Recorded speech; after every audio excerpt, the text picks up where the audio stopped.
Good morning प्यारे बच्चों। और आप सब कैसे हैं? ठंड बहुत अच्छे से गिर रही है ना? ओके, आप सब एंजॉय कर रहे हो ठंड का? हाँ, बहुत मजे आ रहे हैं ठंड में, है ना? कोई आग जला के ताप रहा है ना, कोई रजाई में अच्छे से चुपके से बैठा है। ओके, तो चलो अब आप बाहर निकल जाओ रजाई से। अब हम पढ़ना स्टार्ट करते हैं, ठीक है बच्चों? ओके, आज हम पढ़ रहे हैं अपना कक्षा 3 का व्याकरण विज्ञान। ठीक है, पाठ 8 सर्वनाम। अब सर्वनाम क्या होते हैं ये मैं आपको अच्छे से बता देती हूँ, ठीक है ना? तो सर्वनाम क्या होते हैं जो कि आज हम पढ़ने वाले हैं। तो देखिए, पाठ 8 सर्वनाम। राजन और राघव मित्र हैं, वे एक साथ खेलते हैं, है ना? यहाँ पर राजन और राघव जो है वो दोनों एक फ्रेंड है, दोनों एक साथ खेलते हैं। उनके माता पिता भी उनसे बहुत खुश रहते हैं, क्योंकि बच्चे एक साथ खेलते तो खुश रहते हैं। राजन अपने मित्रों की हमेशा मदद करता है, वह एक अच्छा बालक है। राघव पढ़ाई में होशियार है, वह कक्षा में प्रथम भी आता है। तो बच्चों, आपने देखा होगा कि ऊपर दिए गए वाक्यों में राजन और राघव के नाम बार बार न लिखकर उनके स्थान पर कुछ अन्य शब्दों का प्रयोग किया गया है ना? जैसे वे, उनके, उनसे, अपने और वह। तो जब हम बात करते हैं तब बार बार संज्ञा का प्रयोग नहीं किया करते हैं, ठीक है? बार बार नाम लेके नहीं बुलाते हैं। तो जिन शब्दों का प्रयोग संज्ञा के स्थान पर किया जाता है वे शब्द सर्वनाम कहलाते हैं, जैसे मैं, हम, तुम, आप, यह, वह आदि। ठीक है, तो जिन शब्दों का प्रयोग संज्ञा के स्थान पर होता है वे शब्द क्या कहलाते हैं? सर्वनाम कहलाते हैं। यहाँ पर सर्वनाम के आपको भेद दिए गए हैं, जैसे पुरुषवाचक सर्वनाम, है ना? तो पुरुषवाचक सर्वनाम मैं, मुझे, हम, तुम, तू, आप, वे आदि आते हैं, है ना? जैसे एक वाक्य में आपको बना के बताती हूँ पुरुषवाचक सर्वनाम का, कि मैं बाजार जा रही हूँ। ओके, मुझे से भी बना सकते हो, मुझे भूख लगी है, इस तरह से आप वाक्य बना सकते हो। जैसे दूसरा दिया है निश्चयवाचक सर्वनाम, तो यह, वह, इसे, उसे आदि। तो आप क्या बताओगे, क्या वाक्य बनाओगे? यह मेरी घड़ी है, वह मेरा घर है ना? ऐसे इशारा करके, यानी कि किसी निश्चित वस्तु की तरफ या व्यक्ति की तरफ इशारा करके बताना। ओके, संकेत करके बताना। तीसरा है अनिश्चयवाचक सर्वनाम। तो इसमें अनिश्चित व्यक्ति या प्राणी की तरफ इशारा करते हैं, जैसे कोई और कुछ। तो जैसे क्या बोलोगे? बाहर कोई खड़ा है ना? दूध में कुछ गिरा है। ओके, संबंधवाचक सर्वनाम जो संबंध बताते हैं, ठीक है? जैसे जो, सो, जिसकी, उसकी, यानी कि जिसकी लाठी उसकी भैंस। ओके, प्रश्नवाचक सर्वनाम में आपको पता चल गया होगा कि प्रश्न पूछा जाता है, जैसे कौन, आप कौन हो, है ना? वह कहाँ गया। ओके, इस तरह से प्रश्न पूछे जाते हैं। निजवाचक सर्वनाम में निज का मतलब होता है स्वयं। ओके, जैसे आप, स्वयं, खुद, कि मैं अपना काम स्वयं कर लूंगा। इस तरह सर्वनाम का प्रयोग करने से भाषा सुंदर लगती है। संज्ञा की तरह ही इसमें भी एकवचन तथा बहुवचन शब्द होते हैं। जैसे कुछ सर्वनाम शब्द आपको यहाँ दिए गए हैं, एक वचन में मैं, बहुवचन में हम, यह का आप, इसे ये, तुम वे, वह इन्हें, उसे उन्हें। ठीक है, तो इस तरह एक वचन और बहुवचन शब्द दिए गए हैं।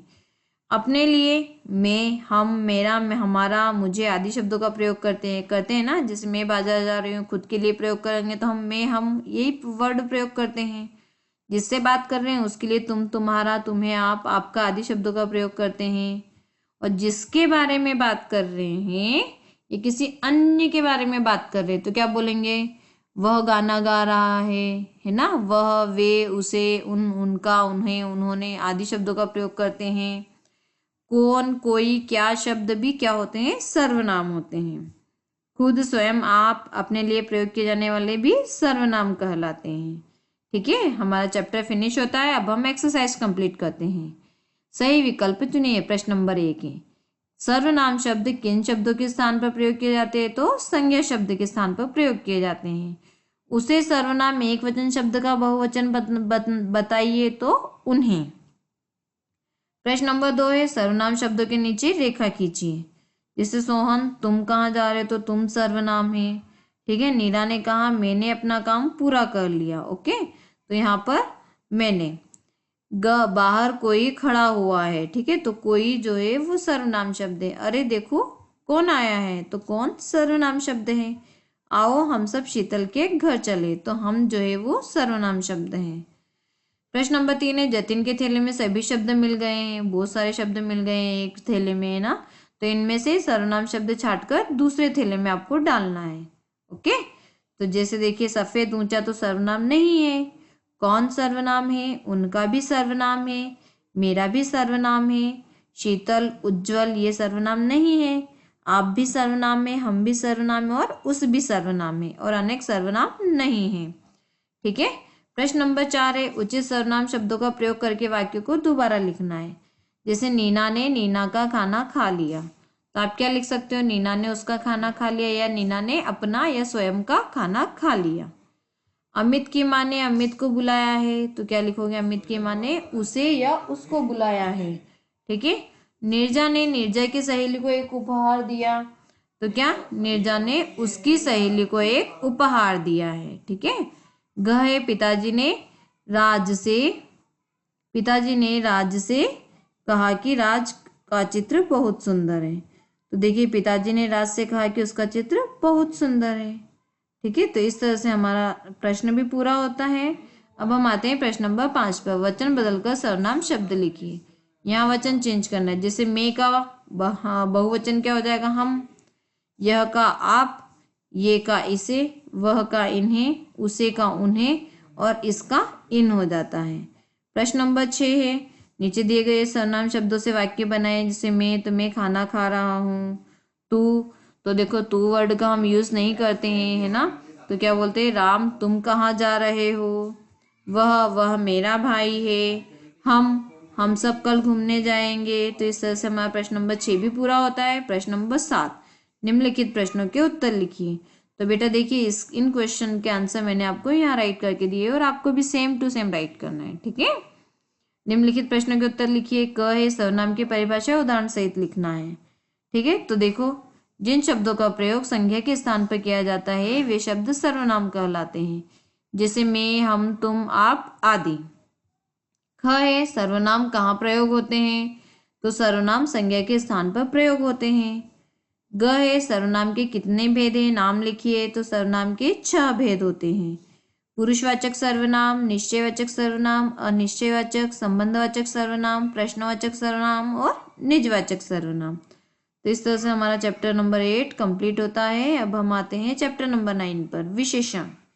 ठीक है। तो विशेषण क्या होते हैं? कुछ ऐसे शब्द होते हैं जो संज्ञा या सर्वनाम के गुण, दोष, आकार व संख्या बताते हैं। ठीक है। जो विशेषता बताते हैं वे विशेषण कहलाते हैं। जैसे रवि ने रंग बिरंगे गुब्बारे खरीदे। गुब्बारे हैं, पर कैसे गुब्बारे हैं? रंग बिरंगे। ठीक है। आम तो बड़ा मीठा है। आम है, पर कैसा है? मीठा आम है। तो वो उसके गुण बता रहा है। मोटे आदमी से चला नहीं जा रहा है। आदमी है, पर कैसा है? मोटा। ओके। यह लाल गुलाब है। गुलाब, पर कैसा गुलाब है? लाल। तो ये इसकी विशेषता हो गई। पेड़ पर 2 बंदर बैठे हैं, तो 2 संख्या बता रहा है इसकी। ठीक है। गिलास में थोड़ा पानी है। पानी है, पर क्या है? थोड़ा है। ओके। तो थोड़ा क्या हो गई? विशेषता बता रहा है, विशेषण हो गया है। अब बताओ, रवि ने कैसे गुब्बारे खरीदे? तो रंग बिरंगे। आम कैसा है? मीठा। कैसा आदमी? मोटा आदमी। कैसा गुलाब? लाल गुलाब। कितने बंदर? 2। कितना पानी? थोड़ा। तो बच्चों, आपने देखा होगा कि रंग बिरंगे, मीठा, मोटा, लाल, 2, थोड़ा शब्द, गुब्बारे, आम, आदमी, गुलाब, बंदर और पानी संज्ञा की विशेषता बता रहे हैं, है ना। ये शब्द संज्ञा शब्दों के रंग, रूप, गुण, आकार, संख्या, मात्रा आदि के बारे में बता रहे हैं। ऐसे शब्दों को ही क्या कहते हैं? विशेषण कहते हैं। यानी कि परिभाषा क्या होगी? संज्ञा और सर्वनाम शब्दों की विशेषता बताने वाले शब्दों को विशेषण कहते हैं। ठीक है। ध्यान देना है, विशेषण शब्द संज्ञा शब्द से पहले भी आ सकता है और बाद में भी आ सकता है। जैसे देखो, मेरे लिए ठंडा पानी लाओ, है ना। कुएं का पानी बहुत ठंडा है। तो देखो, इसमें विशेषण शब्द जो है वो संज्ञा शब्द से पहले भी आ रहा है और संज्ञा शब्द के बाद में भी आ रहा है ना। जैसे यहाँ पानी संज्ञा शब्द है, तो पानी से पहले भी आ रहा है और पानी के बाद में भी आ रहा है। जिन शब्दों की विशेषता बताई जाती है वे विशेष कहलाते हैं। ठीक है। जैसे पानी की विशेषता बताई जा रही है, तो पानी क्या हुआ? विशेष्य हुआ। खट्टे अंगूर, तो अंगूर की विशेषता बता रहे हैं। ठीक है, तो अंगूर विशेष्य हो गया। साहसी लड़का, तो लड़का लड़के की विशेषता बता रहे इसलिए लड़का विशेष्य हो गया। अब अभ्यास करें, सही विकल्प चुनिए। विशेषण विशेषता बताते हैं, तो किसकी विशेषता बताते हैं? संज्ञा और सर्वनाम की, दोनों की विशेषता बताते हैं। ठीक है, विशेषण जिन शब्दों की विशेषता बताते हैं वे कहलाते हैं, वे विशेष्य कहलाते हैं। तो इस तरह से बेटा अपना यहाँ तक का ये वाला चैप्टर भी कंप्लीट हो गया है। आगे वाला हम नेक्स्ट लेक्चर में कंप्लीट करेंगे। ठीक है बेटा, आप इतना कंप्लीट करके रखिएगा। ओके, और सब सेफ रहिएगा, घर पे रहिएगा और अपना अपना ध्यान रखिएगा। ओके बच्चों, बाय बच्चों।